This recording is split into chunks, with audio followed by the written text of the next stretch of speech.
یہ حدیث آپ کو سناؤں گا جو لرزا دینے والی حدیث ہے، جس میں کہ اس غیرت دینی کا حضور نے نقشہ کھینچا کہ اگر کوئی شخص خود نیک ہے، خود بہت دیندار، زاہد، عابد، لیکن یہ ہے کہ وہ دیکھتا ہے حق کو کہ مغلوب ہے، پامال ہے، حق کی دھجیاں بکھر رہی ہیں، شریعت کا مذاق اڑ رہا ہے، دین کا قانون سر عام توڑا جا رہا ہے، اور اسے کوئی احساس ہی نہیں ہوتا، وہ لگا ہوا ہے اپنی تصویر میں، تو فقط اللہ اللہ اللہ۔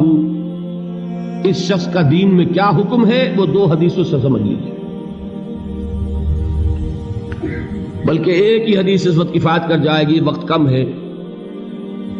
حضور فرماتے ہیں، یہ حدیث قدسی ہے، حضور فرماتے ہیں اوحى اللہ عز وجل الی جبرائیل علیہ الصلاۃ والسلام، اللہ تعالیٰ نے حضرت جبرائیل کو حکم دیا کس بات کا؟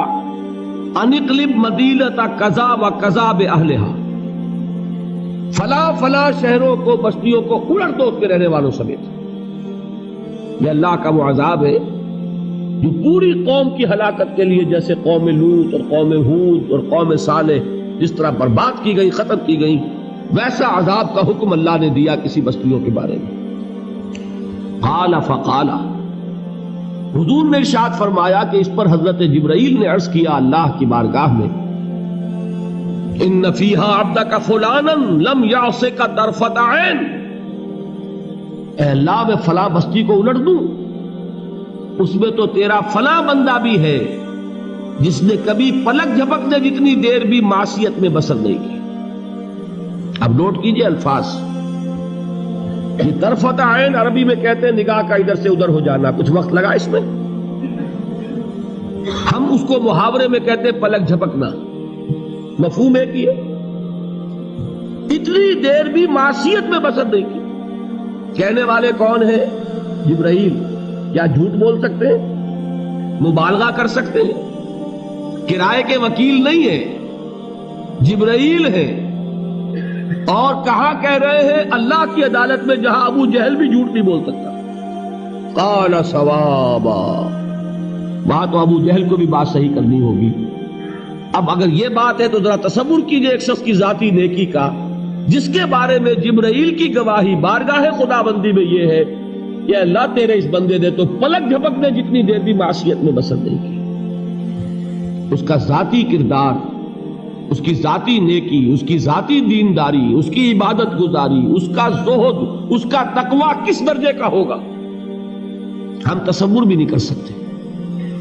لیکن اب سنیے، اقلبھا علیہ وعلیہم،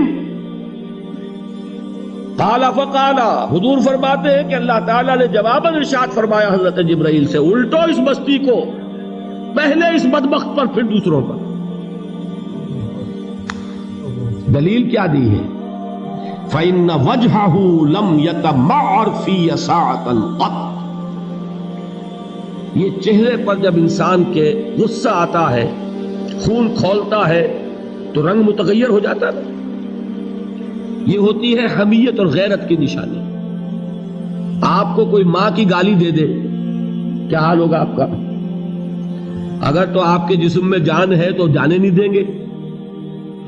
میں یہ بڑی اچھی بات سن کر آیا ہوں حیدرآباد دکن سے، وہاں مجلس تعمیر ملت ہے، مسلمانوں کی ایک تنظیم، اور بڑی ہمت سے کام کر رہے ہیں۔ وہ برملا جلسوں میں یہ کہہ رہے ہیں کہ اب ہم نے یہ طے کر لیا ہے، ہمارا اصول یہ ہے کہ کسی کو چھیڑو مت، اور اگر کوئی چھیڑے تو چھوڑو مت۔ میں سمجھتا ہوں بہت صحیح اصول ہے کہ کسی سے چھیڑ چھاڑ کرنی نہیں ہے، لیکن کوئی چھیڑے تو پھر بے غیرت اور بے حمیت بن کر گردن جھکانی نہیں ہے، پھر ہر چباد آباد۔ اسی کا ہے اصل میں یہ نقشہ کہ انسان کو اگر اس کی ماں کی کوئی شخص شان میں گستاخی کر گیا ہے تو اگر اس میں جان ہے وہ جانے نہیں دے گا، نہیں ہے تب بھی اس کے پورے جسم کا خون اس کے چہرے پر تو آ جائے گا کہ نہیں؟ کانپے گا، لرزے گا، غصے میں آئے گا، قہر درویش بر جانے درویش چاہے پی جائے، لیکن یہ نہیں ہو سکتا کہ اس کے چہرے کا رنگ متغیر نہ۔ حضور نے فرمایا یہ وہ شخص ہے جس کے چہرے کا رنگ کبھی میری حمیت اور غیرت میں متغیر نہیں ہوا، یہ اپنی ذاتی نیکی میں لگا رہا، اپنے ذاتی تقویٰ میں لگا رہا، اپنی ذاتی عبادت گزاری میں لگا رہا۔ اس نے دیکھا نہیں کہ حالات کدھر جا رہے ہیں، اس نے دیکھا نہیں ماحول کا رنگ کیا ہے، اس نے دیکھا نہیں کہ کیسے جو نواہی ہیں، جو منہیات ہیں، جو اللہ تعالیٰ کو ناپسند چیزیں ہیں وہ پھیل رہی ہیں، منکرات کا اضافہ ہوتا چلا جا رہا ہے۔ یہ لگا رہا اپنی ذاتی نیکی میں۔ یہ تین دلیلیں ذہن میں رکھیے کہ جیسے ہم نے کل سمجھا ایمان حقیقی ہوگا تو عمل لازماً درست ہوگا، اسی طرح اگر واقعی نیکی ہے اور حقیقی نیکی ہے